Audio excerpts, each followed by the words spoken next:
Welcome my students and friends.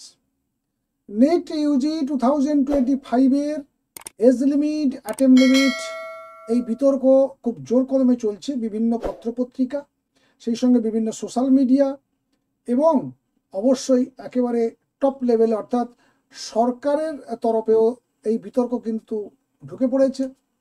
কারণ তোমরা নিশ্চয়ই দেখতে পেয়েছো খুব সম্প্রতি কেন্দ্রীয় শিক্ষামন্ত্রী রাজ্যের সমস্ত এডুকেশন ডিপার্টমেন্টের যে সচিব তাদেরকে ডেকে পাঠিয়েছেন ওয়ার্কশপে মিলিত হওয়ার জন্য, যে রাধাকৃষ্ণন কমিটি অর্থাৎ ইসরোর যে ফর্মার চিফ কে রাধাকৃষ্ণনের নেতৃত্বে যে 7 ম্যান প্যানেল বা কমিটি যে তৈরি করে দিয়েছিল সুপ্রিম কোর্ট, তাদের করা যে সুপারিশগুলো তোমরা ইতিমধ্যে জেনে গেছো, সেই সুপারিশগুলোকে কার্যকরী করার জন্য অর্থাৎ একেবারে আগামী বছর কার্যকরী করার জন্যই এই উদ্যোগ সেন্ট্রাল গভর্নমেন্ট বা কেন্দ্রীয় শিক্ষা দপ্তরের। এখন প্রশ্ন হচ্ছে যে সুপারিশটা কেন করেছিলেন বা কোন উদ্দেশ্যে করেছিলেন? কমিটির যে পর্যবেক্ষণ ছিল যে দিন দিন যেভাবে নিট পরীক্ষার যে কম্পিটিটররা বা যারা এক্সামিনি যারা তাদের সংখ্যাটা এত বেশি বাড়ছে, তার ফলে সারা দেশের বিভিন্ন প্রান্তে এই এত বড় একটা লার্জ নাম্বার অফ স্টুডেন্টসের ভেতরে কিছু অংশ তারা দুর্নীতিতে ঢুকে পড়ছে, অসৎ উপায় অবলম্বন করার জন্য তারা উদ্যোগ নিয়ে নিচ্ছে। আর সেখানে বেশ কিছু ইনস্টিটিউশন, তাদের আধিকারিক বা শিক্ষক বা টিচার বা প্রফেসররা তারাও কিন্তু জড়িয়ে পড়ছে। তো মূলত ওই সংখ্যাটাকে কমিয়ে দিলে পর্যবেক্ষণ বা নিয়ন্ত্রণের সুবিধা হবে এই মনে করে কিন্তু এজ লিমিট বা অ্যাটেম্প লিমিটটাকে কমানোর দিকে নজর দিয়েছিলেন বা নজর দিতে বলেছেন এই কমিটি। কিন্তু সেখানে আরও একটা কিন্তু বিতর্ক উঠে আসছে যে সত্যি সত্যি আমাদের যে সরকার, কেন্দ্রীয় সরকার, রাজ্য সরকার আমাদের ছাত্রছাত্রীদের এই পড়াশোনার ব্যাপারে, চাকরি ব্যাপারে যে ইচ্ছা দেখাচ্ছে বা যতখানি সদিচ্ছা দেখানোর দরকার ছিল, আমরা কিন্তু বিগত বেশ কয়েক বছর ধরে সেই সদিচ্ছাটা দেখছি না। অর্থাৎ ঠিক পরীক্ষার সামনে কিংবা পরীক্ষা হয়ে গেলে তার রেজাল্ট, তারপরে ফাইনাল রেজাল্ট ডিক্লারেশন, সে যে কোনো ক্ষেত্রে, সে কোনো কম্পিটিটিভ এক্সামিনেশন হোক, কোনো চাকরির পরীক্ষা হোক, সব ক্ষেত্রেই আমরা দেখছি যে কোনো না কোনোভাবে বিতর্ক তৈরি হয়ে যাচ্ছে। আর সেই বিতর্কতে শেষ না করে তাকে জিইয়ে রাখার একটা প্রবণতা দেখা যাচ্ছে সরকার পক্ষ থেকে। আমাদের এখন অনেকের মনে এই জন্য এই প্রশ্নটা উদয় হয়েছে যে সত্যি এই বিষয়গুলোকে আমাদের যে ছাত্রছাত্রীরা যারা আগামী দিনে পরীক্ষা দিতে চলেছে, ভীষণ ভীষণ কঠিন একটা কম্পিটিশন, জীবনের একেবারে সবটুকু নিংড়ে দিতে হয় বাচ্চাদেরকে। তো তার আগে এই ধরনের বিভ্রান্ত করার উদ্দেশ্যটা কি?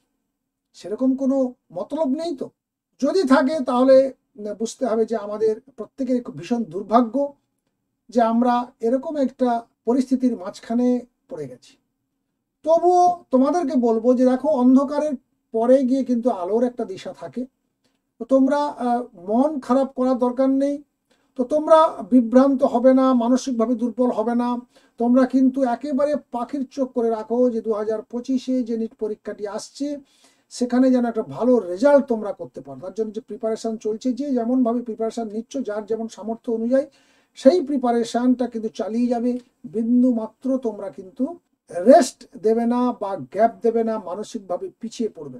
কারণ এত বিতর্কর পরেও কিন্তু আমাদের ছাত্রছাত্রীরা কিন্তু এবছর ভর্তি হলো। হ্যাঁ, আমরা জানি তাতে বেশ কিছু বেনজলও ঢুকে গেছে, কিন্তু কি আর করা যাবে, আমরা তেমনই একটা পরিস্থিতির মাঝখানে, তেমনই একটা পরিবেশের মাঝখানে বড় হয়ে উঠেছি।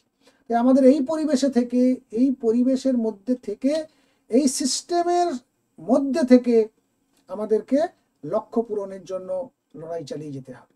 তাই তোমাদেরকে বলবো যে যা কিছু ঘটুক, 2025-কে সামনে রেখে কমিটির সুপারিশ সেন্ট্রাল গভর্নমেন্ট, সেখান থেকে রাজ্য সরকার তরফে, যেটা সেন্ট্রাল গভর্নমেন্টের শিক্ষা দপ্তর থেকে শিক্ষামন্ত্রী জানিয়ে দিয়েছেন প্রত্যেক স্টেটের সচিবদেরকে আসার জন্য, যে যাতে আগামী 2025-এ যে পরীক্ষাগুলো রয়েছে, শুধুমাত্র নিট নয়, যতগুলো সেন্ট্রালি অর্গানাইজড বা কন্ট্রোলড যে সমস্ত পরীক্ষাগুলো রয়েছে, সবকটা পরীক্ষাতে যাতে এই সুপারিশগুলোকে কাজে লাগানো যায়, সেগুলোকে যাতে লাগু করা যায়, কিংবা এই সুপারিশগুলোকে এই সামনের বছরের একেবারে প্রথম দিন থেকে যাতে পরীক্ষা পদ্ধতির একটা অংশ হিসাবে দেখতে পাওয়া যায়, তার জন্য সহযোগিতার হাত বাড়িয়ে দেওয়ার জন্য মূলত স্টেটকে ডেকে পাঠিয়েছেন। তাই তারা কতটা কি সাকসেসফুল হবে আমরা জানি না, কারণ সময় ভীষণ কম, এখনো সুপ্রিম কোর্টের পর্যবেক্ষণে সে পৌঁছায়নি। তাই সেই জন্য বারংবার বলবো যে 2025-এ ভীষণ ভীষণ ভীষণ সম্ভাবনা কম। তবু যদিও আসে, তোমাদের পরীক্ষা তো আটকাতে পারছে না। যদি সেই বার আসেও, সেটা পরের বছর চিন্তা করবে, কবে থেকে লাগু হচ্ছে সেই নিয়ে অঙ্ক কষা, হিসাব কষা, যা কিছু হবে পরের বছর হবে। 2025-এর দিকে একদম নজর দেবে। Best of luck. দেখা হচ্ছে নেক্সট ভিডিওতে নতুন ইনফরমেশন নিয়ে। চ্যানেলের সঙ্গে জুড়ে থাকবে, নতুন অবশ্যই চ্যানেলটিকে সাবস্ক্রাইব করবে। Thank you.